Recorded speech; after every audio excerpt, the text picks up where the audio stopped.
Good evening. Hi, thank you all so much for coming. I want to tell you a little bit about what we are going to be doing. The play that we're about to do deals with issues of illness and wellness. It asks the question, why are some people sick and other people are well? Why are some people sick for years and years and other people are sick for a little while but then they get better? Why is that?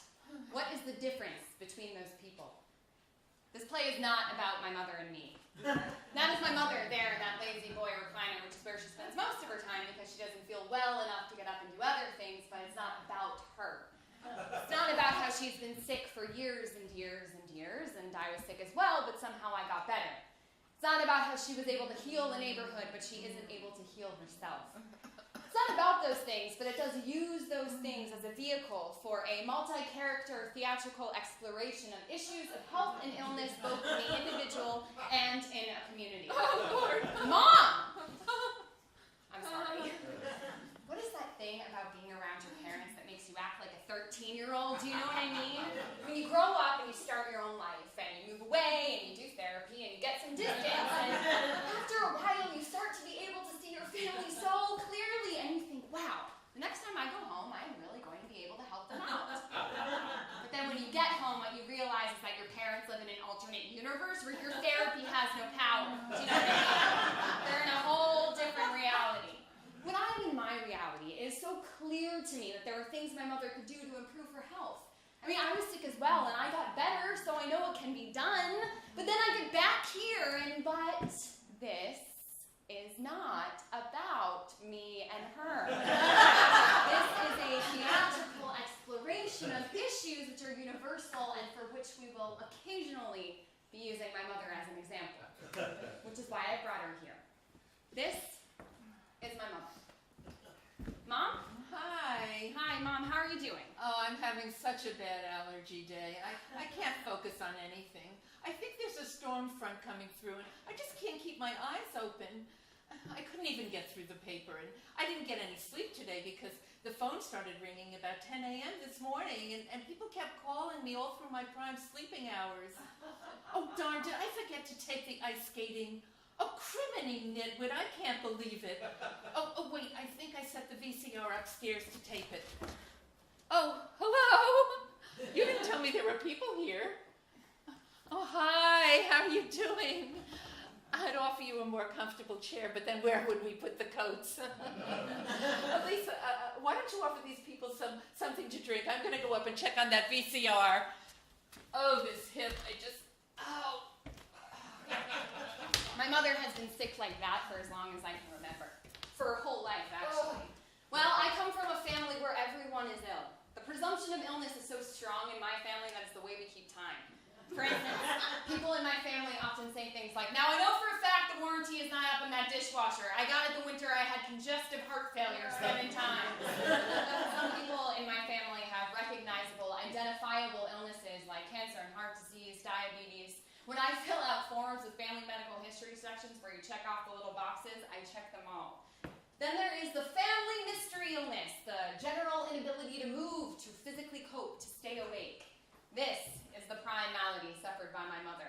My mother attributes her condition to allergies. To my mother, allergies are a highly underrated, sinister, life-destroying force kept secret from us by the evil AMA-controlled medical establishment.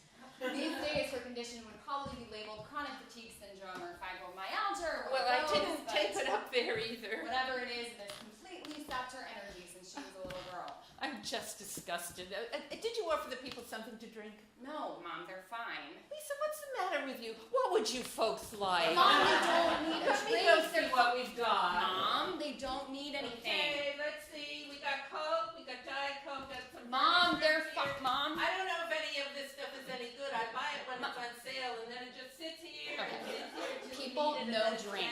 bad. Okay, we're not going to complicate Some this kind thing of with nectar drinks. that Elizabeth brought back from Holland. Okay, what do you have? They're good. Really? Yep. All right, suit yourselves. I found these down there. I found them down at the restaurant supply place. Aren't they cute? Want one? Here. You don't want one? All right, suit yourself. It's my grabber. My mother is a fantastically energetic person, crafted in an utterly exhausting two settings, all or nothing. Most of the time it's nothing, but when she has a burst of energy, it's awe-inspiring. For instance, when we were very young, she decided she wanted my brother and me to be raised in a racially integrated neighborhood. And then she set about to create one. Oh, I'm going to be so sorry I didn't wait till later to take that diuretic. Oh. Okay. So what's going on? In what sense do you mean? Well, you're not writing a play about me, are you? Mom, we have talked about this before. I don't actually write traditional plays. I work more in the genre of solo performance. Okay, so this solo performance, is it about me? Well, this is actually not a solo. There are other people in it. It's like a solo show with other people in it. It's a whole new thing. Oh, that sounds great. What's it about? Well, it is a multi-character theatrical exploration of issues of health and illness, both in the individual and in the community. Did you want to read the grant proposal? Oh, that's okay. I just wanted to know what you're doing and whether I should go upstairs and hide until you're done. I don't even like having my photograph taken. I certainly don't want to be in a play. So who's the individual? Who? That's what I'm asking. What? Lisa, you said something about health problems in an individual. Oh, yes, that's the issue being explored. So who are you using to explore it? Don't know what you mean by using. All right. Okay, what about the community? What community? You said something about a community. Well, the community. Well, let me tell you, Mom, the community is this neighborhood. It's about your work and how you help to heal this neighborhood. And it also explores my time at the allergy unit at Henrotin Hospital. Oh, really? Yeah. Well, I suppose those are both important stories. Yes, they are. They're very important stories. So, now, who's the individual? The individual? Okay, look. Okay, this is not actually about either one of us. I work using autobiographical material, but ultimately this is a theatrical exploration of a universal experience. So it does utilize some details about you, but Mom, it's not that big of a deal. Okay, honey, I just wanted to know what's going on. I mean, I don't like it, but I can deal with it. You know, it's not like you're going to make it seem like I'm a hypochondriac or anything. You know, it's true, I don't really like having my living room wind up here, but I know you need to do your work, and I don't want to make you feel self-conscious. Thank you. Okay, honey, you go do your thing. Okay, well, I'm going to be right back.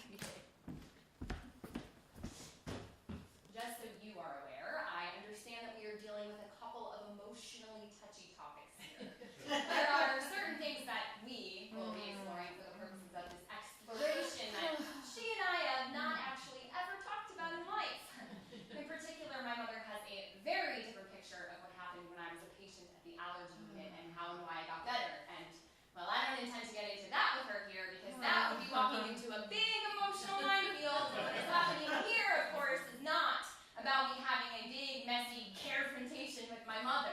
This is a theatrical exploration of universal issues. But that is what is so incredibly helpful about this convention of interior monologue. It will allow us to explore these issues in a professional theatrical context. And, well, it will also make the process much easier on her because she's not a theater person, you know, so she doesn't quite get that there's a plan that's set in motion here. But, you know what, just to make sure she's comfortable, I'm also going to kind of keep her in the loop and explain things to her as we go along, okay? Okay, super. Okay, Mom, we are going to get going. And as I mentioned, we are going to be looking at some scenes back and forth between the neighborhood and when I was in the allergy unit to see if we can find some resonances and some parallels between those two stories of healing, okay? Okay. So, we are going to begin at Henrotin Hospital in Chicago, at the allergy unit, which is where I went after withdrawing from college when I was 19 years old in the winter of my junior year. The allergy unit was a place I had heard about all through my childhood, always spoken of in reverential tones. It was considered a haven. It was the one place they took allergy seriously, and going there was a milestone I assumed was somewhere in my future, like a bat mitzvah. I had had various symptoms all throughout junior high school, but I did think I would be able to make it through college first, and then... Oh, no. Junior high school, no, you were having problems way before that. Even in elementary school, you could tell she was allergic. She had those dark circles under her eyes, allergic shiners, they called them. But that winter, I couldn't keep up with my work. I couldn't finish the semester. I was shocked. I'd always been able to push through on willpower, but that winter I found myself with two options. Go into the unit or watch my life derail. And so, I went. Lisa, welcome to the allergy unit. Thank you. Let's start you off with a quick tour. In there's the day room. It's a little on the shabby side, I know, but we can't use any new stuff because the off-gassing knocks most of our patients flat. No plastic anywhere on the unit, of course. Wood, leather, cotton, all untreated where we can find it. Chem testing is in there. That's where we'll expose you to the various inhalants that might be causing your problem. Newsprint, perfume, fabric softener. We won't go in there, of course. If they're testing in there, we don't want to let those fumes out. That'd be bad. When I got to the unit, I was confused and miserable because I was a 19-year-old college student and almost all the other patients on the unit were middle-aged ladies. And I thought to myself, I'm sick and you are sick, but I'm not like you. Okay, so let's head down to your room. Hello! Hey, how are you feeling, dear? Oh, tired, sore, happy! I'll bet. I heard you had quite a reaction. Oh, it was. I just can't believe it. But I know what it is now. I'm not crazy. I'm not crazy! Hey, that is super duper. That's what we like to hear. This is Lisa, by the way. She just got here. Hello. Lisa, hello. Welcome. This is a fantastic place. You're going to get a lot of help here. Oh, I just feel great! Kay tested strawberries this morning. She had a psychotic break and tried to crawl through the air conditioning vents. Okay, so let's head down to your room. Knock, knock. Joy. Hi. Hi. I have your new roommate here. This is Lisa. Hello. Lisa, is it? Hi, I'm Joy. Joy. Hi. Lisa, let's have a seat and let's go over your next few days. As you know, our first order of business is to clear out your GI tract. And in order to do that, you're going to be fasting. For how long? Oh, it depends. Just until you get clear. 5-6 days is average. Took me 11 days to get clear. And in order to move that along, we are going to be giving you milk of magnesia. And then a few days after that, we'll get on to the enemas. And every time you have a bowel movement, you're going to want to give one of the nurses a call to come down and have a look. Oh yeah, so they can see when you get clear. It's amazing what comes out of there. I mean, you are just not going to believe the many layers of ancient gunk that can just pile up in your intestine. Oh yeah. But you'll see, it's actually kind of cool. It's really interesting. Okay. Now, here are your forms for the food testing. Before you test a water or a food, you take your baseline pulse and you write that number here.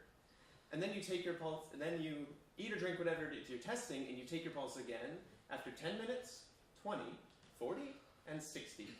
And you rate your reaction here and describe it from okay, meaning no reaction, to +1, 2, 3, and 4.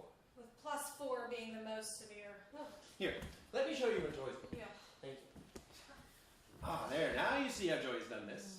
+4, +4, +3, +4. Wow. Joy, you have had a tough week. Yeah. Oh yeah. Oh wow. Joy, Oh boy. are you okay? I don't know. This is not good. Okay. Are you having a reaction? Yeah, I think so. I think it's oh God. Okay, I'm gonna go to the day room. Oh God. Would you like some alkali salt sent down? Yes, please. Oh boy. Nice to meet you. Is she all right? She'll be fine. Most likely you just have some auto exhaust in your hair from the trip. What? No matter how many precautions we take, when the outside world comes in here, it can be very hard.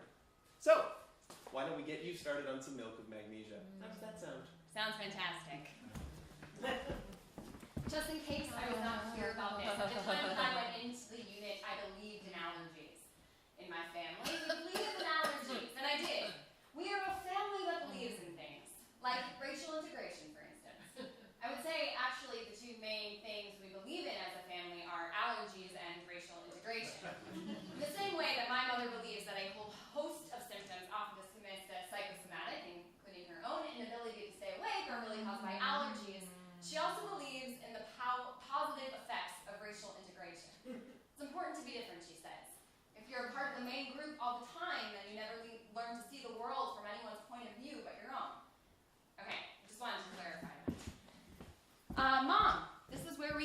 increased your work with the neighborhood association. Oh, really? Oh, good. From the time I was 7 to the time I was 14, my mother was president of the West Side Neighborhood Association. When the neighborhood association first began, people said that our neighborhood in Lansing, Michigan was terminally ill. But my mother started suggesting to people that not only was the neighborhood not sick, but that an integrated neighborhood was actually healthier than a non-integrated neighborhood. And an organization that was convinced of that could stop the downward slide. She didn't think she'd end up running it, though. She didn't have any political experience. Besides, she said she was not well enough to take something like that on. Lisa, honey, did you see which way your mom went? I've got to show her these dittos before I run them off. Ugh, I cannot keep track of her. Over the next 7 years, I sit in the back of 1 million meetings. The city of Lansing and the real estate industry believe that this neighborhood is sick and is going to die.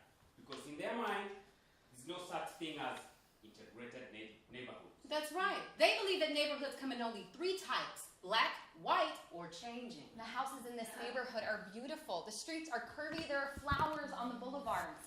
When the first black families moved in, the city sent in crews to dig the flowers up. 2 of our schools have already been closed, and the board is slated for 4 more closings, which will leave the West Side without a single neighborhood school. And I heard St. Joe Park is being offered to Oldsmobile for railroad siding. Is that true? That's the way it works, my mom says. That is how a slum is made. It's not that the people who live in the neighborhood aren't taking care of themselves. The city withdraws all the resources. Okay, so, Anne, you think we should start an organization? You know this kind of thing has been tried before. My mom's idea is that the thing that will make this organization work where others have failed is the use of social activities. Social activities. At first, people are skeptical.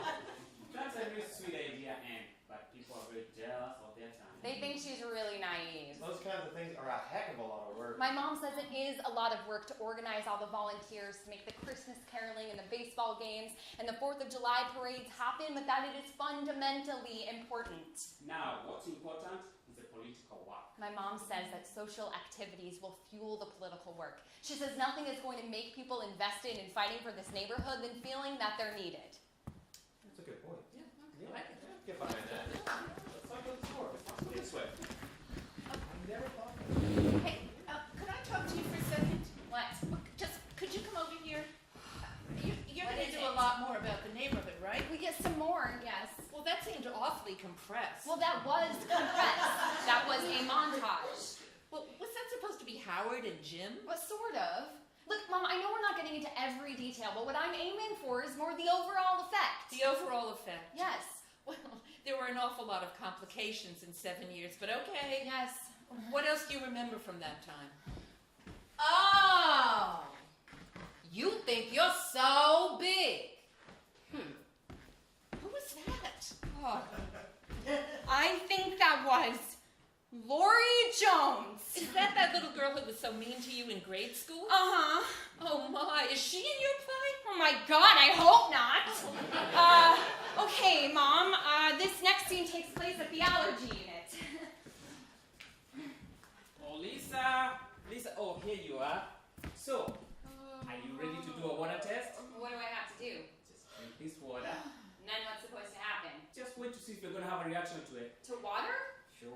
Well, hopefully, you won't have to test too many of these before you find a safe one. You can even start testing food until you find a safe water.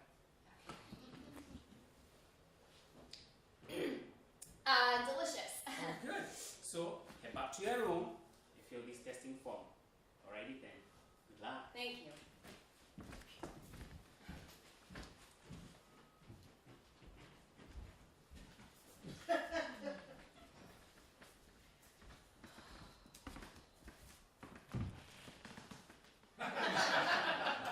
So, Lisa, how did you find out about the unit? My mother heard about it. Oh, you have a supportive family. That is so rare. Yes, it is. You are really lucky, Lisa. Well, how did your mom find out about it? She sat on the Phil Donahue show. Oh, I saw that. It was so Saw good. that too. It was very good. Yeah. So what kind of symptoms do you have? Oh, I don't have any symptoms, actually. I'm just here for the enemas. What? Never mind.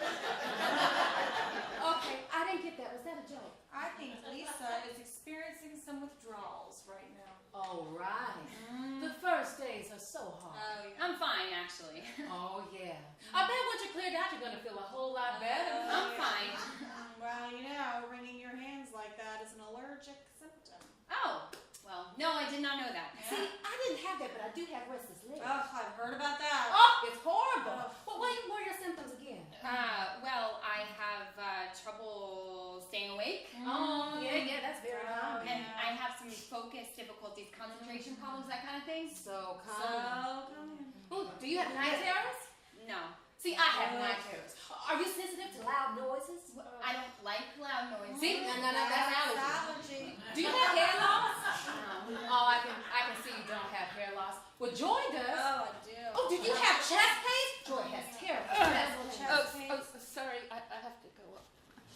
Okay. Damn diuretic. Let's go on the scene. I know you're scared, sweetie, but you're really lucky to be here. The doctors believe you when you tell them what's wrong. Yes, they do. They listen to you and they believe you. Yes. My two best friends are Oscar and Cynthia. Oscar lives next door on that side, and Cynthia lives next door over there. The neighborhood is integrated, but by demographic chance, my brother and I are the only white kids in our school. We are also the only Jews in our school. We are the only Jews in the whole neighborhood.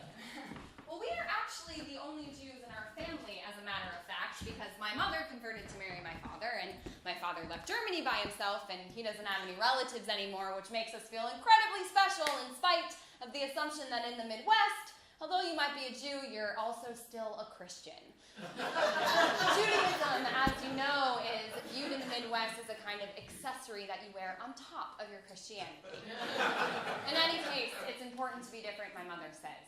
But I'm not so different from Oscar and Cynthia. We play together every day. Our favorite game is Singing Group, which is not a game that involves any singing. It involves standing on top of Oscar's picnic table and deciding which singing group we are going to be. I know, yo, let's be the Archie. Yes, it's so cool! I love the art team! I'ma be Archie. Right, you be Archie and I'm gonna be Veronica. Oh, hey y'all, I'ma be Shaka Khan. Oh, look at me, my booty taking out all over the place. I shaking my booty around. Cynthia, we're being the Archies. Okay, but I'ma be Shaka Khan. Oscar, you be Rufus. That's fair. Yes, it's not in the Archies. Well, this is better. It's Shaka Khan and Rufus. Come on. No, I'm not playing that. Oh, come on. Because. Oh, she don't know Shaka Khan and Rufus. You don't know Shaka Khan and Rufus? You guys, we have to pick a group that we all know. Whoa, let's be the Partridge Family! The Partridge Family. What's wrong with Oh, that? I tell you what it is. The Partridge Family is boring. No. Whoa, hold up. I got a good idea. I have a real good idea, alright? So Lisa, you stand right there, and I'll stand right here.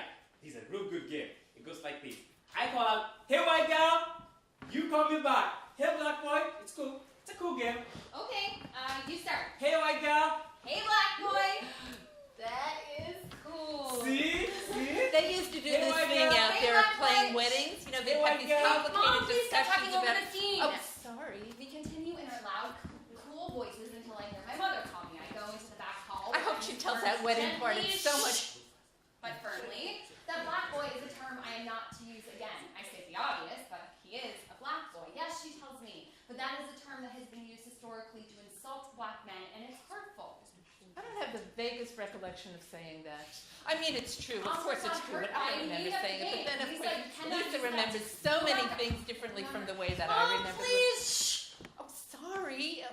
Oh, hi there. How are you doing? Mom, Oh, I just want to say hello while we're stopped. we're not stopped. Well, we seem to be at some sort of pause here. Because you were talking over the scene. I'm sorry. Oh, go on. I just wanted a quick hello. No. Well, it seems a little awkward to be going along here together without a little introduction, don't you think? Okay, quickly, go ahead. Hi, how are you? I'm Anne. Okay, she just wants to say hi. I'm Jasmine. Okay, that's good. Good. Moving on. And what about the other two? I mean, we're all plopped out here together. We ought to say hello. Michael, Kate, can I get you out here for a second? No. I'm sorry. It's not that scene. She just wants to say hi. Great. Okay, let's go, Mom. That's good. Well, how are you all enjoying being in the play? Nice. It's It's good. good. interesting story. Oh, which? What? Oh, the neighborhood stuff. Oh, that was incredible. I didn't know what part you meant for a minute there because she has a lot going on. Yeah, that's true. Yeah, it's a little confusing. Yeah. Yeah. Okay, well, it's not meant to be a well-made play. This is a theatrical exploration. Right. Okay, it's not a simple structure. I will grant you that, but it is going to come together. I was sick and then I got well. The neighborhood was sick and it got well. Would anybody like something to drink? No, I'm doing a thing here. This next part is about your use of social activities to build the political power of the association. Oh, everybody thought I was kooky then. Just like they think I'm kooky now about the allergies. You know, nobody could understand why I put so much work into a 4th of July celebration. Yes, Mom, that's exactly what we're getting to. Social activities were the cornerstone of my mother's political methodology. In the beginning, as she says, people thought she was kooky, but looking back, it turns out she was actually kind of housewife savant. Housewife savant, that makes me sound like a half-wit.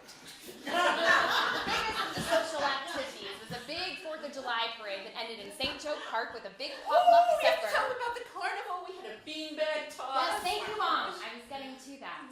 There was a homemade carnival, and prizes were given out for best bike decoration and best float and best costume. The prize I most coveted was a 3-foot-high doll with an elaborate antebellum-style dress made out of coffee filters by an elderly lady who lived on Hillsdale. Oh, yes, Sophia Dickerson made them. They were beautiful. You know, and everybody was telling me that we should make it easier. Mom! I'm sorry. No. You know what, Mom? Why don't you do this part? What part? This story. It's right where we are. You go ahead, Mom. It's your line. What line? You mean like a line in a play? Oh, no, I don't want a line. No. It's not a line. Okay, it's not a line. Just go ahead and say what you were already saying, okay? Okay. Well, what I was saying is everybody said we should make it easier. You know, that we should hire Midway and get gift certificates for prizes. But these old ladies spent the whole year collecting costume jewelry and crocheting little purses for prizes and so forth. It made them feel like they had a stake in the neighborhood, if you know what I mean. And then when we would suddenly get a call telling us that City Hall was going to try to push through some big zoning change, we could get 100 old ladies down there that afternoon at the meeting. Then what do you want to drink? Okay, good. That's okay. Oh, tell me about when you dressed up as a hamburger. No. Then tell me about when you were engaged. Geisha. That's just what I was going to tell you. Okay, well, one year I was a geisha, pulling my rickshaw, you know, the way geishas do. I wore a kimono she made me out of a plastic tablecloth that had a lovely Japanese pattern, and the added advantage of costing only $1.79. Oh, no, it didn't cost that much, honey. The rickshaw was made out of our garden cart. I was wrapped in plastic, basically, on the 4th of July, and I pulled my rickshaw valiantly until I reached the park where I dropped in a dead faint. I remember her pulling the costume off my sweaty little body and exposing it to the air. Oh, my God, I don't know what I was thinking. It was plastic. I was wrapped in plastic on the 4th of July. You looked awful cute, honey. Okay, now, Michael wants Coke, and Kate and Patrick want Werner's, and Jasmine wants some lemon lime seltzer, which I think you can find in the trunk of the car. You'll have to move some bags and boxes and things to get down to where it is. Okay. Mom? Honey, just let me tell this story. So I remember that we were trying to get this realtor to sign a non-discrimination pledge, and he said he couldn't in good conscience sign such a thing because people really wanted to know if they were moving into a neighborhood where black people lived. They had strong feelings about it, he said. Well, I happen to know that this guy was a Catholic, and I said, I don't have feelings one way or the other about black people because there were none in the town where I grew up, but I certainly have some strong feelings about Catholics, and I sure wish somebody had told me before I bought this house that this neighborhood was just crawling with Catholics. Oh, honey, I'm sorry, you were going to get the seltzer. What's the matter? Nothing. I was just going to use that story later. Oh, honey, I keep forgetting you have a play to do. Kate, you go. Wait, no, I need Out of her here. frame, Okay, you know what? Actually, we're just going to cut to the end of the scene and go on to the next allergy unit scene, okay? Great. Lisa, can I ask you a quick question? You know, based on what we rehearsed, are we trying to play these people in the unit as a little whack? Or are we actually trying to convey that these people actually got better? We're a little confused. Oh, of course they got better. Absolutely.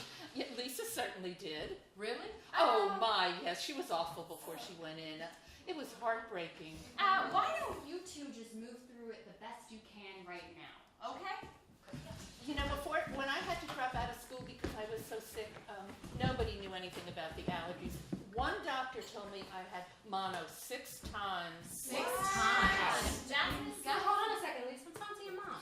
And I said to him, aren't you only supposed to get it once? And he said, I don't know what to tell you, but that's what you've got. Well, see, Lisa, this is so helpful. Yeah, it is. It's really helpful. Thanks, Mom. Okay, come on, guys. And another doctor told me that I had tired housewife syndrome. Well, now the doctors who understand about allergy, they treat all kinds of things like depression and hyperactivity. Hyperactivity? Oh. Well, I have a nephew who's hyperactive. Well, it's probably allergy. Really? Oh, absolutely. Hyperactivity is absolutely connected to sugar in kids. You know, I have some articles over here. Do you need some help? Yeah, please. Wow. You are really organized over here. Oh, isn't it great? I built it so there's a section for each thing. You know, there's wrapping paper, thumbtacks, all kinds of tape. You built these. Yeah. My toy collection, all my stamps, all sorted by denomination. Isn't it great? I just love it. Wow. I cannot believe you built these. Well, I built cabinets and shelves all through the house. It drives me crazy not to have enough storage. Now, this is it. Is this a can of snuffer collection? Yeah. My mother collects can of snuffers. Does she? Wow. You have some nice clean joints up here. Oh, yeah. I've got a router and a bandsaw in the Okay, people, please. The unit.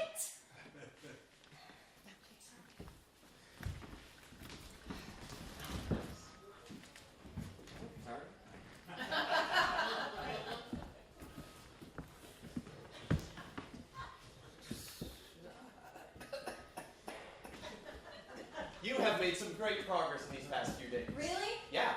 They switched you to the citrate of magnesia, didn't they? It's better than the milk of magnesia. Better? Yeah. Some people say it tastes like 7-Up. Yeah, I guess if 7-Up were bottled by the devil and served in hell. You know what? You are ready to start food testing. Really? Yeah. Joy, you are going to have a dining companion for the food test tonight. So starting now, couldn't I be done with food testing in time to get back to school before the end of the semester? It's possible. It depends on how long it takes to find your safe foods. I mean, it takes most people at least 6 weeks to figure out their safe foods. Maybe you could get through it a little quicker. The skin testing should work really well on you. You have that really pale skin. Joy, should we go see how those beanbag filters work out for you? Yeah. The skin testing should work really well on you because you have that pale. Lisa Crown! Lisa! No, not you again! Show us how you dance. No, you know what? You're not in this. Look, see? You're not in this. Seriously, you're not in this. I don't care about those. Me and Pam and Belinda and Carol, hey girl, and Antoinette want to see how you dance. Go on. 3rd grade, 9 years old. The teacher was like, I hate when that happens. Someone has put their own record on the school record player. What is this song? Very superstitious? How come all these other people know this song but me? This is exactly like when I go to Young Judea conventions and all the other girls show up wearing black Chinese slippers or painter's pants. How are these people communicating with each other? Wait, no. Look forward. Act like you don't care. Do not let Lori see you with your head down. I said, show us how you dance. Are you deaf? No. And I'm not 9 years old. And you ain't dancing either. Are you gonna dance? No. See what I tell you.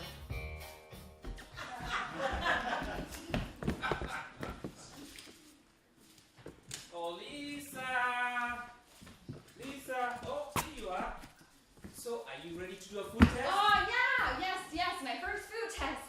Thank For you. madam. Corn. Thank you. And Miss Joy. Thank you. Don't mention it.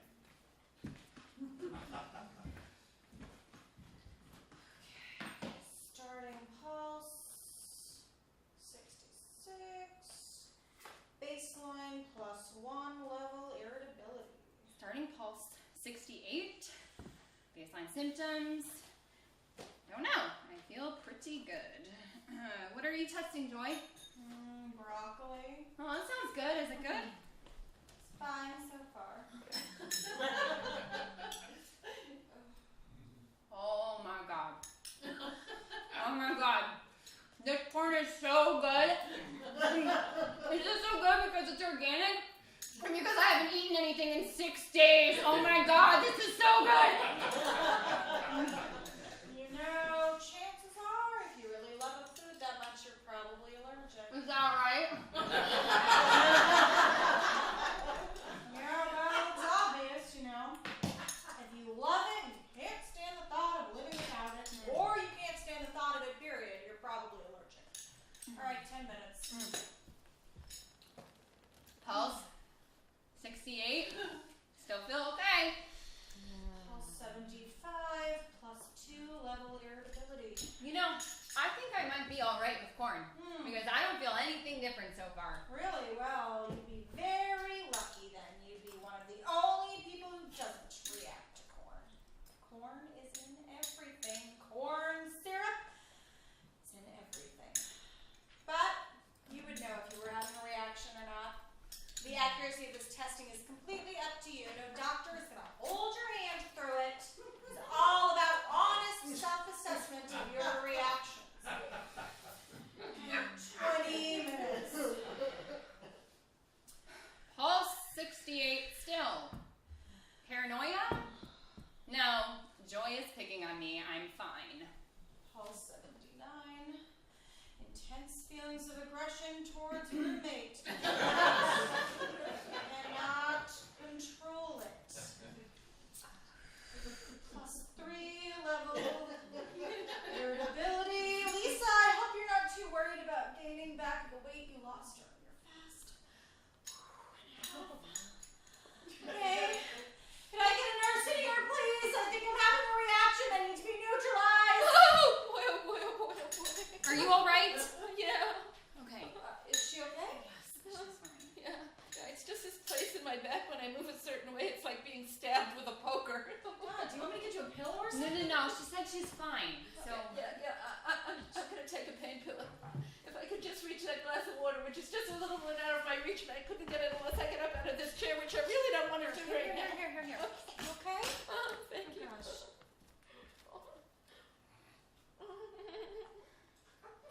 Oh, You thank you. all right? Yeah, yeah, I am. Oh. Would you give this to Jasmine when you get a chance? I think she might find this interesting too. Yeah, sure. What is this? It's about formaldehyde exposures in stores. You know, a lot of people get real sick when they go to the mall. They get headaches and so forth. No kidding. Oh yeah. They don't realize that it's all the formaldehyde fumes and all the merchandise. You know, they get disoriented and cranky, and sometimes they even get numbness in their limbs. This happens to me. Oh really? Yeah. That could be allergy. Oh my God. I just thought it was like a spiritual response to consumerist culture or something. No, it's probably the formaldehyde. Oh my God, you've got to be kidding me. Do you have another copy of this that I can take a look at? Sure. Yeah? Oh my goodness. Wow, okay. Yeah. Nausea, headaches, disorientation. This is exactly what happens to me every single time I walk into a mall. My friends are like, Kate, are you serious? Get it together. You are such a drag. Oh my God, I always thought this was just me. I can't even believe this. Well, that's what happens. You know, you blame it on yourself. Yes. Wasn't it Susan Sontag who said that when the cause of an illness is mysterious, it's usually assumed that it comes from some moral weakness or Yeah. psychological problem. Yes. But as soon as science figures out the root of the illness, that assumption just disappears. Unbelievable. I feel so relieved. And that's why people need to know more about the allergies. Yeah. Yeah. Thank Hey. you so much. I feel. Kate. Yeah. Oh, good. Okay, I have to go. Oh. It's so nice talking to you, though. Oh, now, you know, she's more used to the one-woman shows. She's figuring it out, you know. All right. Well, Oh, thank you. Kate, could you Yeah. give her this? To Lisa. Yeah. Yeah. Sure. Yeah, I just found it. It's really interesting. Sure. Thanks. We're gonna do the other better testing scene now? You know, the one where you enter? Yes.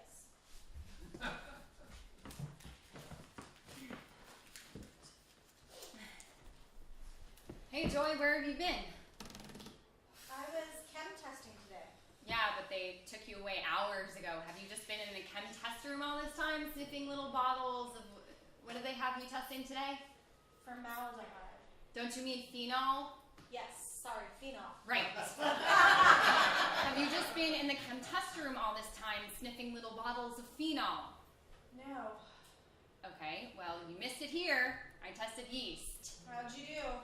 Joy, it was a nightmare. Well, I didn't realize that they were just going to give me my pitcher of cold water and my pitcher of hot water and a packet of yeast. I mean, how was I supposed to know what to do with that, you know? So I thought, well, it'll be better with the hot water. Yeah, that probably wasn't a very good idea. Yeah, well, I know that now. God, Joy, it frothed up out of control. And you know what I did? I lapped it up like a dog. Like a yeast-eating dog. You know what, Joy? Never mind. You want to be miserable? Be miserable. Joy, how are you feeling? I'm alright. Okay, no more testing tonight. What happened? Joy had an extreme reaction to the phenol and went into anaphylactic shock. We almost had to take her down to intensive care. You should try keeping the conversation to a minimum, okay?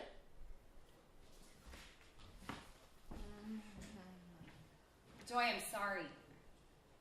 I know I'm no fun. I know I'm not easy to be around, okay? It's not what I want. I'm just tired of being sick. Oscar's father, Mr. Harris, is my mother. Lisa? This play is really intense. Is everything okay? Yeah. You sure? Yes, it's fine. Oscar's father, Mr. Harris, is my mother's friend. And Kron! During the week, our parents talk for hours over the fence that separates our backyard, chatting about the news, the neighborhood, their kids. On weekends, though, Mr. Harris drinks. And Kron! Did you hear me? And only on the weekends, and only beer, but it's enough to get him going. And that's when he likes to poke at this friendly relationship with the whites next door. It seems like he's trying to see whether if he pokes hard enough to puncture the surface, the racist bile will seep out. And that's when he stands in our front walk and yells, Hey, Ann, come on over here and give me a kiss. Sometimes my mother ignores him. Sometimes she opens the door and says, oh, Oscar, go home. Sometimes he comes in the house, makes pronouncements to me and my brother, gets close in our faces and bathes us in beery breath and says, Your father is a lawyer? and we panic because it's not at all clear what the polite response to that might be. Many times he says to my mother, And if I'd marry you, I'll be a happy man today. and she always responds, Oscar, if you had married me, you would be a dead man because I would never put up with you the way Rosalie does. But one Sunday in the late afternoon, little Oscar's parents were fighting. And suddenly we heard little Oscar screaming, and my mother charged out the door. My father and some other neighbors were standing at the end of the Harris's front walk, and she said, did you hear that? What are we going to do? And they said, I don't know. What can we do? and she said, I heard that child scream, and I'm going to find out if he's all right. She walked up the Harris's walk and knocked on the door, and Mr. Harris, he opened the door, and he said, Hey, Ann, stay out of this. This is colored people business. and she said, Oscar, you speak for yourself, but don't you dare drag a whole race of people down with you. Now move. I'm going to see if that child is all right. And she pushed him aside and went up the stairs and took little Oscar by the hand and brought him to our house for the evening. And Mr. Harris, he let her, of course, because he and my mother were neighbors. They were friends. What do you have to do with your hair? What do you mean? Well, how do you take care of your hair? I wash it and I brush it. See what I tell you. Ugly, nasty, stringy. Ugh. You know what? I am going to have to ask for you to leave. You're gonna what? I need for you to You're leave. gonna what? Shit! What's going on? I don't know! I am being tormented by a 9-year-old from my past who's giving a totally wrong impression of the neighborhood. What I am trying to convey is that the association stabilized this neighborhood, which, by the way, is still a stable, racially integrated neighborhood today in 2015, but most people don't even remember that was a goal. So, okay, there may have been a little bit of tension among some of the kids, but that's not the big picture. The association worked, the adults were getting along. Well, talking about. Of course there were tensions among the adults. Ha! You know that, honey. I mean, of course the association was very successful, but there were certainly tensions. I mean, Howard and Jim ran a whole campaign the next year and they took over. They did? What? Yeah, they said that now that the association has some political power, it's time for a man to take over. Kidding. But wait, weren't you president for more than 2 years? Oh yeah, I was overwhelmingly reelected the following year. Everybody missed the social activities. Okay, now Lisa, this would have been a very good scene. Yeah, you see, Lisa, it's like I was saying at the beginning when you had that scene that was so oversimplified. I mean, you can't take years of complex political work and just compress it down into a 2-minute Montage. right montage. You know, you can't boil it down like that. It was so interesting and complicated. But I'll tell you something about that election. And this is something that Jim said too, that even though it was incredible because even though there was divisiveness, it never fell along racial lines. Right, that is the point that I was trying to make. What point, honey? It's true you had some tensions with some of the black kids, but honey, you didn't fit in particularly well with the white kids either. I mean, you were your own person, which is one of the things I really like about you. Did you tell them how unique you were? Yes, I think I mentioned it. Did she tell you how she used to dress up in interesting costumes? No. No, she didn't. Oh, honey, tell that story. No. Oh, come on, it's very entertaining. I would love to hear it. Okay, that's enough. Thank you. So, she didn't have any friends? I have friends, Mom. She had a couple of friends. Okay. You know what? So Okay. the story was Okay. Chit chat hour is over. I need you in place now for the next scene. Yeah, what is the next? Yeah, we don't know where we are. Sorry. What? Okay. Okay, look, while she figures it out, let me tell you about these costume No, parties. no, She no. used to dress up in these amazing costumes. She was You know so what? unique and so original. She should really be telling you about it because she remembers so much more than I do. But she went to these costume parties and she was unique and original and like nothing else that anyone else had ever seen. And that's what I loved about her. Mom, Her uniqueness. please. Shh. Sorry. They're going to be right back.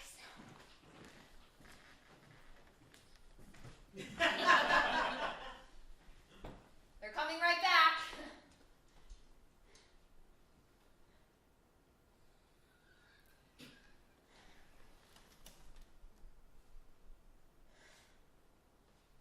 Okay. So every year I would get invited to Susie's Halloween. Oh, good. I love this story. Every year I would think about my costume, believing as I did, because my mother told me that it was so, that there was nothing more important or valuable than originality and creativity. So the first year that I went to this party, after a great deal of thought, I decided that I was going to be the little match girl, which doesn't sound all that original, I know, but, well, I decided that I was going to do it authentic. So I found these nasty clothes in the basement somewhere, and I ratted my hair really bad, and there was dirt. Like I rubbed actual dirt all over myself. And the result was, well, I have to say, excellent. And I could not wait to get to this party and just walk in and be like, this is it, girls! This is what real creativity looks like. Well, and then I got there, and I walked in, and saw that every little girl, every single one was dressed as a beautiful princess. And I thought to myself, okay, well, this is not going to work out the way you pictured it. You're all princesses, and I am covered in dirt. And we were going to spend the rest of the afternoon playing this game called Fairies. And the way you play Fairies is that you go outside and run around the perimeter of the yard pretending to be a fairy. And the fun of this game, if you happen to be dressed as a princess, is that you feel your pretty hair blowing through the breeze, and you feel your pretty dress fluttering behind you, and you feel really pretty. That's the point of the game. Well, and I played along because thinking, what else was I supposed to do? I had actually chosen ugliness. For some reason, I can't remember anymore. I had actually chosen ugliness, and now I had to clomp around in it, surrounded by fluttering beauties. And I thought to myself, and not for the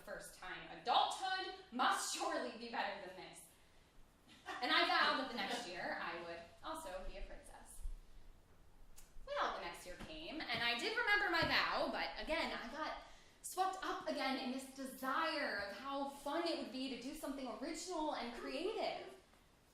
And then I came up with what I decided would be a genius synthesis. I would be a princess, but I would be the princess of 5, who is the princess of everything 5. I'd have 5 braids in my hair, I'd wear 5 watches all set to 5 o'clock, I'd have 5 layers of clothing, etc. And on my way to this party, I was so excited because, I mean, come on. I got there, and I walked in, and there they were. All the pretty girls in their pretty dresses, and I just thought, what is wrong with me? What in the world is wrong with me? And again, we were going to spend the next 4 hours playing the look at what a pretty princess I am game, flapping the fairy wings, and I had plenty to flap because there was 5 of everything. And I was stuck. Just like I am now. Stuck. Stuck. Stuck.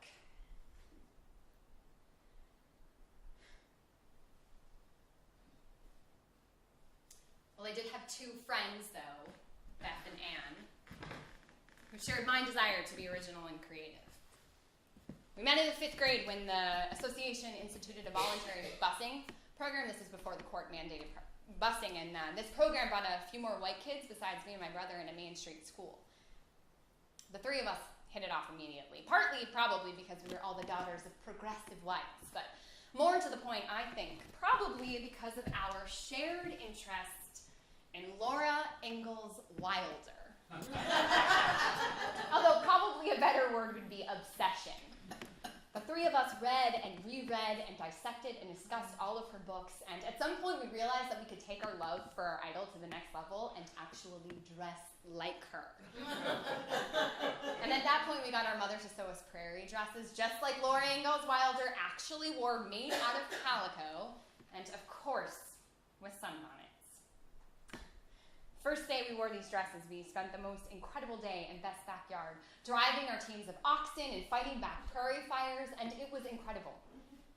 It was so incredible that at the end of the day, the 3 of us made a pact with each other that we would wear these dresses the very next day to school.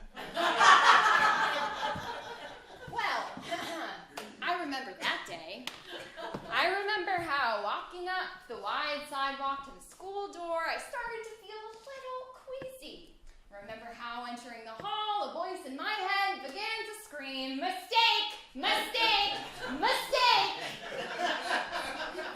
The most horrible thing about being a child, right? The primary thing that made me think every day of my life, I cannot wait to be an adult, and has made me grateful every day of my adult life that I am no longer a child, is that as an adult, you can just leave. But on that day, there was no taking back that I had walked into my 5th grade classroom at Main Street School dressed as Laura Ingalls Wilder.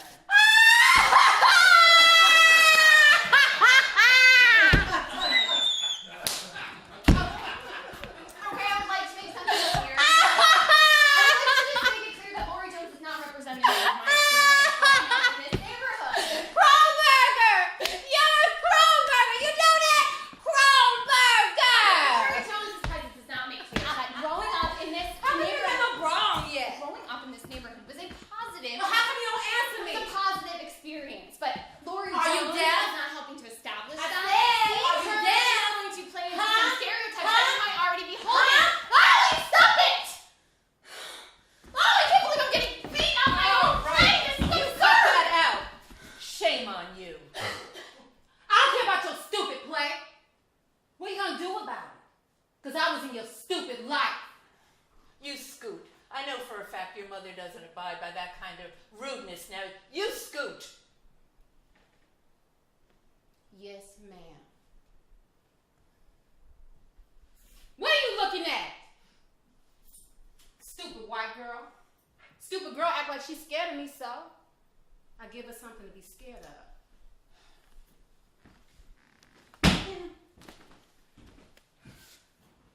Don't you see why I don't want her in my exploration? Well, yes and no. I mean, bad manners is one thing. I used to kick kids out of the yard for bad manners, regardless of whether they were black or white. So that's one thing. Kick Lori out of your play for acting like a crumb if you want, but not because she's not an appropriate representation. Part of growing up in an integrated neighborhood was that you didn't have to extrapolate from abstract impressions of black people because you knew actual people. Lori didn't have that kind of power. She was just one little girl. Yes, I know that. That's not what my issue. That's not my issue. The thing is that I just want to be able to do this play. Exploration! Yes, okay, fine. Exploration without interruption, okay? Yes. Okay, good. Then that is exactly what we are going to do. Okay. Okay, but first I have to correct something. I didn't bring little Otis back Oscar. here. What? Oscar? Oh, Oscar, you're calling him here. I didn't bring him back here that night. He was here plenty of other times, but he didn't come back here that night. I stayed with him until his father calmed down. He didn't come over here. Yes, he did. No, he didn't. Well, that's the way I've always heard the Well, story. I don't know from whom. I mean, the first part is right. Yes. But that last part, I think you just must have made it up so you'd have a nice ending. I've been noticing a lot of little inaccuracies here as you've been going along. I find it curious that you never show yourself having a reaction in the hospital. It's almost like you want people to think you weren't really sick. Honey, turn out. Your back is to the audience. Is that the impression you mean to give? Mom, we are so off track. Sorry. No. No, I am sorry. Are you okay, Mom? Do you need anything? No. I need to do this scene. Fine.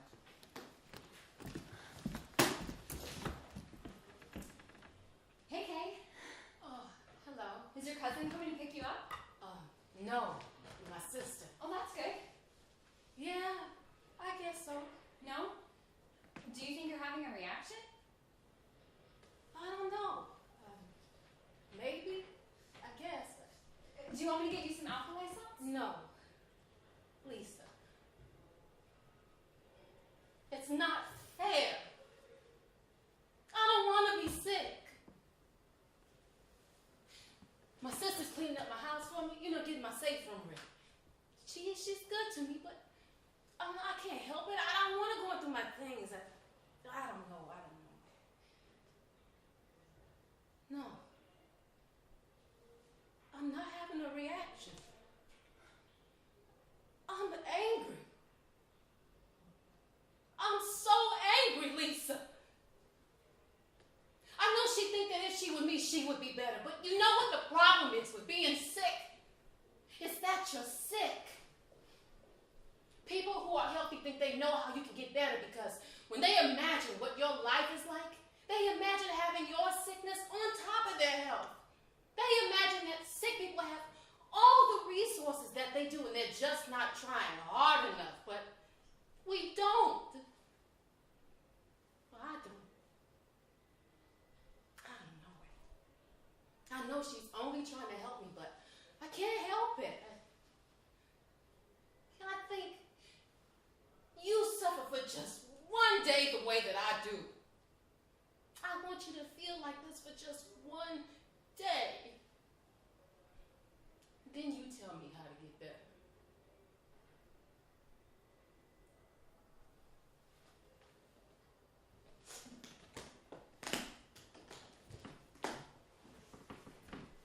My mother's always been sick, but when I was 16, she almost died. I'm sorry, I don't even know why I'm thinking of this, but she almost died and we didn't notice. I know, right? But she was always sick, so when one day she couldn't climb the stairs without passing out, we didn't think anything of it. We just brought a mattress downstairs and put it in the middle of the living room floor. I know. Terrible. After about a week, she told my dad to bring her to the emergency room, and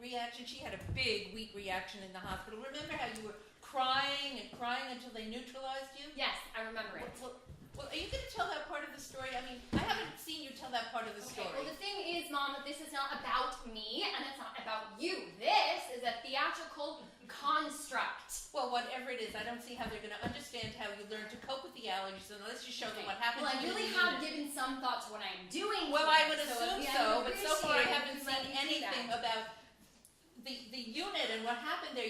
You found out about your candida problem. You had a big wheat reaction. Yes, okay, I had a wheat reaction. I had a big wheat reaction. That is not the point. What in the world is going on with you? Nothing is going on with me. I am fine. You know what, Mom? Why don't you do your own show? Because you have a very clear idea about what's really supposed to be going on here. So go ahead. You tell them the real story because apparently I am not doing it right. So you know what? I'm going to go upstairs and I am going to read this magazine, which I am so totally interested in. So have a really fun time, Mom, because it's your show. I don't want to show. I just want to watch my tapes. She must be having a reaction. There's a storm front coming in and it's affecting everyone. Lisa! Your audience is still down here, honey. You ought to come back down. Oh. Do you follow the ice skating? I just love it. I watch for a while and then I doze off and I rewind it and watch some more. I apologize, Felisa. I mean, you didn't all pay to get in here, did you?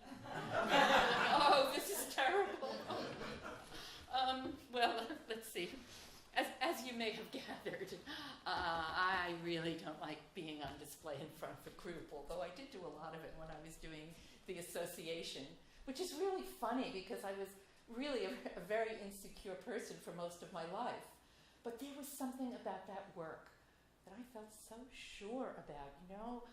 I don't know where I got my ideas about integration and so forth. I mean, because the town where I grew up was all white, but I did feel so strongly about it. You know, and even from a very young age, I don't know where I got those ideas, but I guess I read things and so forth. And then I went to Antioch. And part of the reason was because they were one of the only two schools in the Midwest that were accepting blacks then. But frankly, another part of it was because they didn't have intramural sports, and I was so turned off by that whole sports thing. So I went to Antioch in the summer after my freshman year. I went to live with my roommate Quandra's family in Baltimore, which was, of course, still segregated then. And that experience of living with a black family in segregated Baltimore, it just changed my life. You know, before I went there, I had strong feelings about the evils of segregation and the evils of discrimination. I had all the emotional reactions to it, but none of the real-life practical experiences. And I remember going out and applying for jobs, and I was just sitting there with an employer, and they're just open and friendly, and it's so clear they're going to give me the job. I mean, I am hired, I know it. And then when I put down that address and they saw that it was in a black neighborhood, well, I could feel it. It was subtle. It didn't get mean or angry, but it was like all of a sudden a door closed. You know, before I went to Baltimore, I used to think that being black was just like being white, except you were also black, you know, but I know that's funny. But that experience of living there made me see that you don't understand anyone else's situation until you're in a situation where you're different yourself. And that was an amazing thing for a white girl who never had any experience outside of her own world. Oh, that work I did for the association all those years, it was so hard. Every day. That kind of fatigue, you know, not fatigue, there must be a better word for it. It was like this irresistible force calling to me every day, just calling to me to give in, to close my eyes. And I had to fight so hard. Even when I was sleeping, I was dreaming that I was trying to stay awake. But what kept me going all those years is that I was thinking, when I die, I don't want it to say on my gravestone, she kept a clean house. haven't done so much in the last 20 years. There is so much I would do if I only had the energy. You can't imagine. I don't know, that work I did for the association, it just expired or something. Now, sitting here, I keep thinking, maybe on my gravestone it will say she kept a dirty house. Lisa was a quiet child. I know that's hard to imagine now, but she just sat and watched everything. She's like an amazing star to me, my daughter. And I don't know how to say this, but it's like we were one thing, or we were rooted in the same place, and she just kept growing, which is the most wonderful thing. To see her branching out and having so much energy that I couldn't even imagine. But I never doubted that we were starting from the same place. I don't know. But I think maybe she doesn't feel that. Go see what's going on. What is this? What's going on? What is this? I don't know what it is. Some kind of fucked up downtown bullshit. God, this is so fucked up and so intense. I feel like I'm gonna pass out. It's hideous. This is hideous. God, well, what are we gonna do? Someone's gotta go rescue Anne. Should we like try to pick it up somewhere or something? You're kidding, right? Where? I don't know, like one of the scenes where Anne rescues the neighborhood. Yeah, well, I don't know. I mean, I love Anne, but the white woman saving all the black people, I don't think so. Okay, I don't think that's what she's trying to say. No, you wouldn't. What are we going to do? Oh, I don't know, but like I said, someone's gotta go out there and rescue Anne. Yeah. Who? You. You. Go No. ahead, Michael. Yeah, go. Okay. Say something. Go.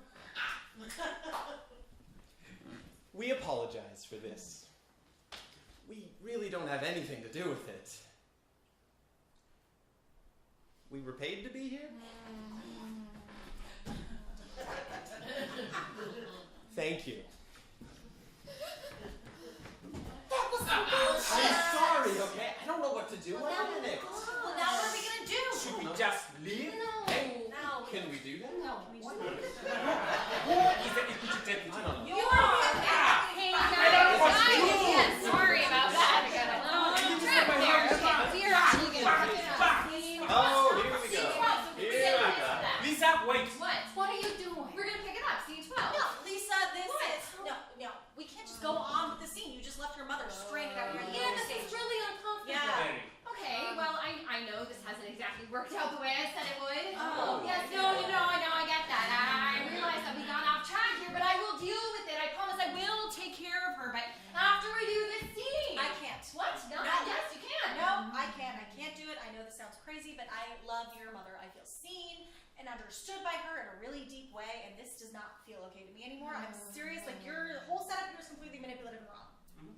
I Yeah. agree. Yep. I mean, I think that's how we all feel. Yeah. Yes. Okay. Well, I don't know what to say. She's not your mother, Kate. I mean, I get the stuff that you're saying. I do. I feel it too, but I also live with the other stuff. Sometimes I look at her in that almost comatose state in that chair just to raise her arm a little or make her turn her head, and it makes her gasp in pain, and I get angry.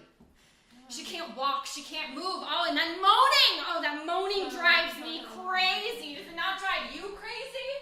What is the difference between that body and mine? What thin membrane separates us? Really, I look at her in that state, and I feel like I am going to drown. Lisa, you have got some intense shit going on between you and your mom. No. Yeah. Lisa, I think you need to talk about some of this with your mom. No. Yeah, why not? Because she couldn't handle it, okay? Because, you know, how did we even get on this topic? Since when do we get to have a conversation in the middle of a play? Right, you know what, Lisa? We're gonna go. Yeah. No. Yeah, I think it's time for us to leave. No. Come on, everybody, let's go say goodbye to Anne. No. Yeah. No, Sorry. you cannot leave Sorry. me. No. You know what? No, that's fine, because I don't need you anyway. Hi. Oh, hi. Sorry to wake you up. We just wanted to say goodbye. Oh, is it over? We're not sure, but It was really nice meeting all of you. It was really nice meeting you too, Anne. would it be okay if I called you sometime or I came by to visit you? I would really love to stay in touch with you. Oh, sure. You know, I'm not so good in the mornings, but I'm up all night. You are so funny. Oh, well, I don't know why that's funny, but okay. Okay, Anne, Oh, we have to go. all right then. Goodbye. You all take care. You too. I love that kind of stuff. Oh, bye-bye. Oh, they seemed nice. Yeah, I guess they were fine, you know? Actors. Are you okay? Yep, I am fine. Are you sure? Yeah, no, I'm good. I just need to take a minute to regroup, so I'll be right back. I'm so sorry for all the confusion. We're on track here. This is all still going to come together. I just need to get past this feeling that I'm about to pass out. She and I are not going to have a confrontation here, so please don't worry about that, because this is not about that. Don't bring your mother on stage with you. It's a very bad idea. She's not a theater person. Did I say that before? Yeah, well, she doesn't get how it's all supposed to go, but okay, I'm gonna go deal with her. I'm going to go calm her down, and then we will see where we're at. Wow, this avant-garde meta-theatrical thing will just bite you in your ass. Okay,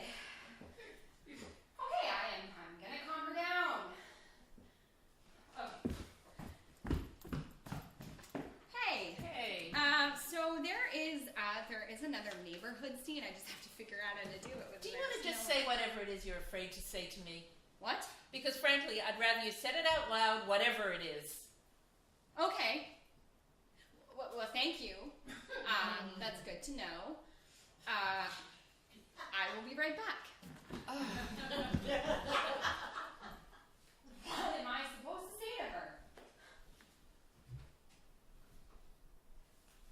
I went to see this guy a few years after I moved to New York. He'd been in the allergy unit a few years before me, and this guy was nearly incapacitated by his allergies. He lived in a specially outfitted RV that was parked in the driveway next to the house where his wife and kids lived, because he was so chemically sensitive that he couldn't be in his house with them for more than an hour at a time. And as he and I talked, well, there came this moment where I started to register that basically I was telling him that I wasn't sick anymore. And I'll never forget the look on his face. And he said, "How did you get better?" No one gets better. It was horrible. It was horrible. And I just sort of looked down and I shrugged and I said, I don't know. But what I was thinking was, it's sex. I've got this girlfriend who has cured me with sex. It's therapy. I moved to New York and I got into therapy. I left Lansing and I started to eat better foods. I studied theater, so I learned how to breathe and stretch. I learned finally what I never learned at home, that there is a correlation between not sleeping at night and feeling tired during the day. Something I truly did not know before. I started to learn to inhabit my body. That there is an alternative to dragging your body around like a stone and wishing it would just disappear. That it is possible to integrate your physical self in with the rest of you. That the label of allergies doesn't work for me. That I resent the sick people keep trying to pull me down and make me like them. That I escape to the land of the healthy people, people who have chosen strength and health and sex and attractive clothes and organic foods and Target over Kmart, even if it costs a little more. And when I get back here, I just want to scream, I am not like you. And then I am seized with dread because how do I know really that I'm not? I think I've chosen to be healthy, but how do I know that I am not going to end up in that chair like that? You get out of that special light and you stay here and you deal with me. Can you hear Of me? course! It's a spotlight, not a And can you tell me what shopping at Kmart has to do with anything? What? Kmart? No. I love Kmart. If you thought I don't love Kmart, then you must have I don't care misunderstood. about Kmart. Okay. Lisa, I don't even know where to start. I have been sitting here and going along with this, even though I don't want to be here, because I like your plays. Thank you. But honey, did you really bring me out here to make people think that I'm crazy and whiny and a hypochondriac? Lisa! I have to think about it for a minute. Look, stop tying yourself into knots and say what you have to say to me. I don't understand what's happening here because, well, I understood this to be a very well-established theatrical device. Didn't you? I had a method. I had a plan, and if we had followed it, then a pattern would have emerged. Didn't you assume a pattern was going to emerge? Yes, because that's the way it works. Art makes sense of things.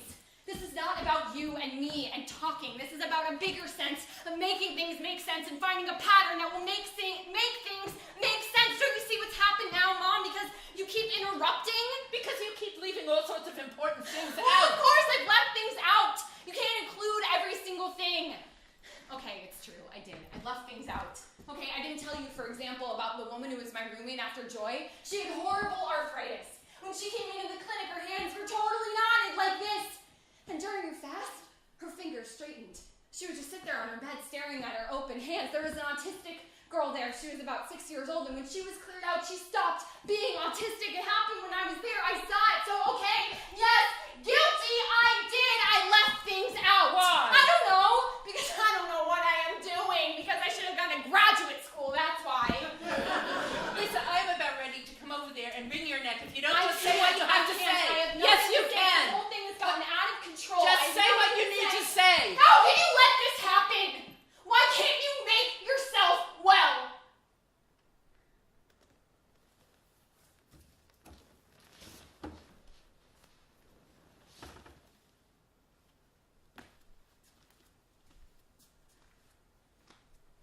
That is a horrible question. Well, I don't want to do this. You have seen me struggle for years. I know I have. And what are you saying? I was sick too. And I got better. I know, but we are not the same person. We were, Mom. We were entwined. And that was good in a lot of ways. I mean, I understand why those actors fell in love with you, because there is no place better or safer or warmer than right up against you. That is just true, but in order to get better, I had to grow in a different direction. You went into the unit and you got better. No, Mom. No. Then what are you saying? What? What? I think I was sick. Because you were sick, Mom. I think I watched you and I took for granted that is just how it is in this world. And then I went away and I realized that I didn't have to be like that. But I'm sorry, Mom, because I didn't intend to get into any of that. Stop, Lisa. Stop. We have to stop. What? I'm stopping the play. I mean, we need to stop. I'm sorry. I know this is very jarring. I'm sorry, but I need to stop being Anne Crone now. What? Maureen? Look, the ending. No. The ending. I can't do it. It's all wrong. I'm sorry. The ending, the way you wrote it, it's too trite. It's too small. I'm sorry. I don't understand. What is happening here? I don't know, this whole thing. I mean, you're about to wrap it all up, tie it all together, and it's just not right. Maureen, you stopped the play. Where's that paper? What paper? I gave it to Kate to give to you. You put it in your pocket. This? Do you know what this is? No, I don't know. Your mother wrote it. Do you know what's in those boxes? Maureen, I don't know what you're trying to get at here, but They're your mother's records from the association. I don't know why you're doing this, Maureen. I worked really hard on this. I know, Took a really long time to figure out how to make all this work. but it doesn't work. It did work. It was working. But it was too easy. What are you talking about? I clearly said at the top that we were going to explore these questions. All these people have been waiting to find out why some people are sick and other people are well. I know they have been. Questions like that are very seductive. Maureen, the purpose of this entire endeavor was to give coherence to things that are really messy and really confusing, because if you don't do that, then it's overwhelming. You mean she's overwhelming? Okay, well, yes, obviously, because that's why I wrote the play. You know what, Maureen? My mother still doesn't make sense to me. She doesn't make any sense at all as a character. Oh, she does. No, Maureen, she doesn't. My mother is so sick. And she's so well. Explain that to me. I can't. You know, Lisa, I have been watching you and watching you all through this, and you've let all kinds of complicated things play out here on stage. But when it comes to your mother, you are so afraid. You've drawn a line down the middle of this play and make sure that we saw that. You're on one side and your mother's on the other. But you can't just separate out the things you don't understand. Look, this is a speech your mother wrote. She wrote it for a neighborhood meeting, but I think it's about what you've been struggling with here, too. She knows something about the true nature of healing, and I think you've been missing it. You know, you wrote a play where your mother's on stage with you. Here she is. Let her in. Okay. I'm gonna go. Read that.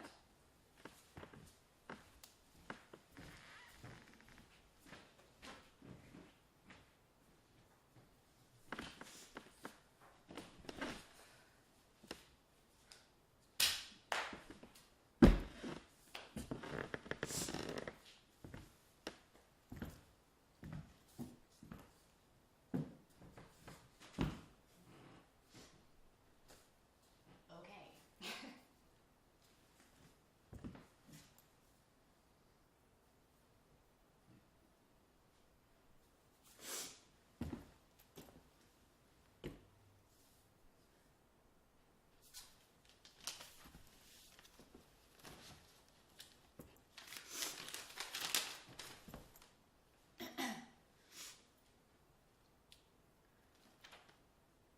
This organization is about people.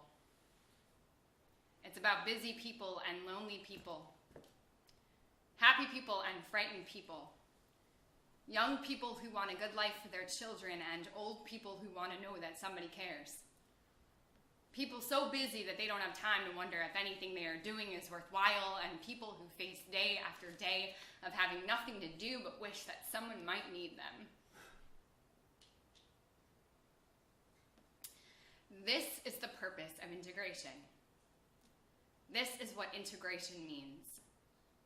It means weaving into the whole even the parts that are uncomfortable or don't seem to fit. Even the parts that are complicated and painful. What is more worthy of our time and our love than that?